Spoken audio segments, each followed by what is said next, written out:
But the price you pay is that one of the entities is going to be with you for life. Ped, do you think magic can be used in sinister ways? I don't only think so, I'm certain. Magic is not only used for the good, but also for evil. And it is used in a sinister way when a young woman that has expectations for the future sees her expectations crumbling away. When she was 20 years old, this young woman got in love for the first time. Not only that, but for the first time, her sexual desire was awakened. It was awakened by this man, and after a couple of months, she got pregnant, and after that, married. Strangely, only 45 days after her baby was born, he left her. She felt as if her world was crumbling apart.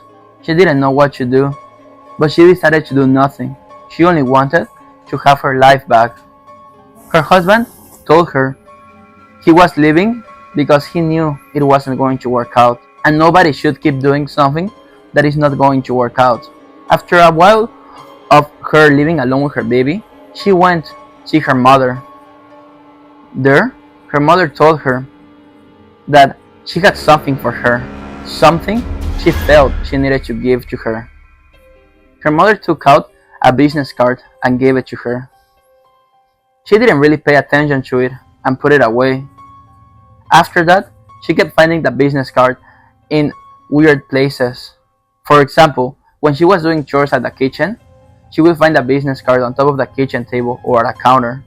When she was doing the laundry, she would find the business card on top of the washing machine. She didn't really pay much attention to it and always put it back in her purse.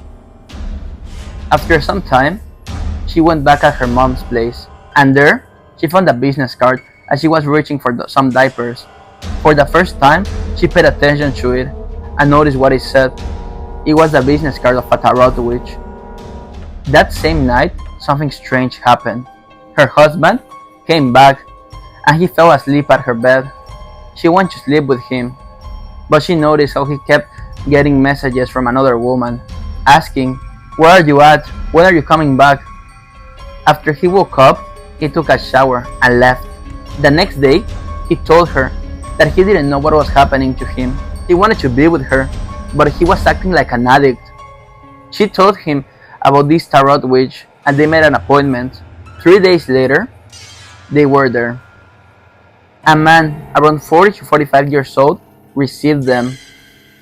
He stared at the husband for a while and told him to come in. They were at the back of the shop for some time. Then the husband came out. The wife asked him what was going on. Were things going to improve? Was there a solution? He told her that he was being targeted by witchcraft, but not to worry. Things were going to get better. The tarot witch gave them a purple statue of the Santa Muerte, and with it, instructions of a ritual they had to do at home. They had to set up an altar for it. He said to wait and see what happens. After a month went by, nothing really changed. The husband would stay a couple of days, but then he would leave again. He said that it was like if something was making him leave. The woman, not satisfied with this, went to see the tarot witch again and told her she wanted to get the love of her life back. In a straightforward way, the tarot witch asked her, "How much do you love your husband? And what are you willing to give in exchange for his love?" As a young woman, young wife, young mother, thinking of the future and her expectations, thinking that she didn't want her child to grow without a father figure, told him, "I'm willing to give anything in exchange for his love." He then told her she would have to accept without asking questions and without denying anything he was going to ask her to do. She felt uneasy, scared, nervous, but wanting the love of her husband back, she accepted. The witch made an appointment with her the very next day at a hotel. She went there, feeling nervous, scared, not knowing what the witch was going to ask of her. When she arrived, He told her to get undressed. I know what you're thinking. Aren't we all? He wanted to have his way with her.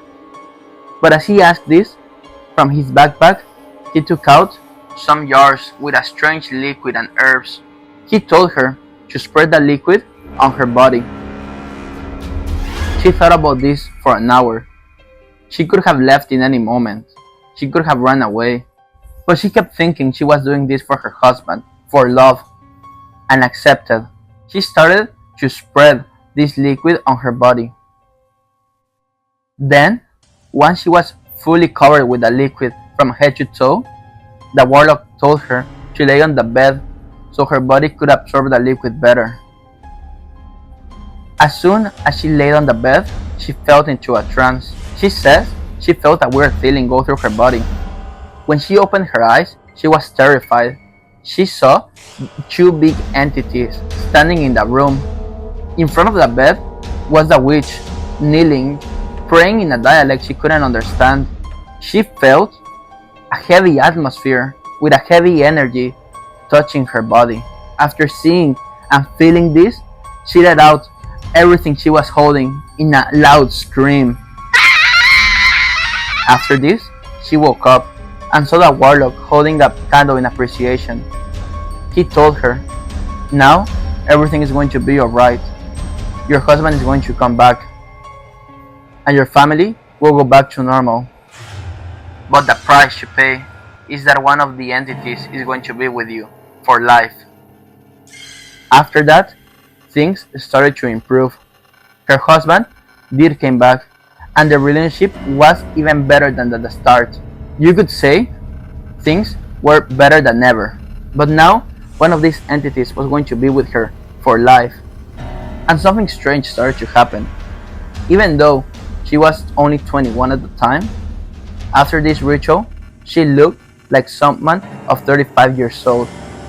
She understands she gave part of her vital energy for this. Even this could have gone worse.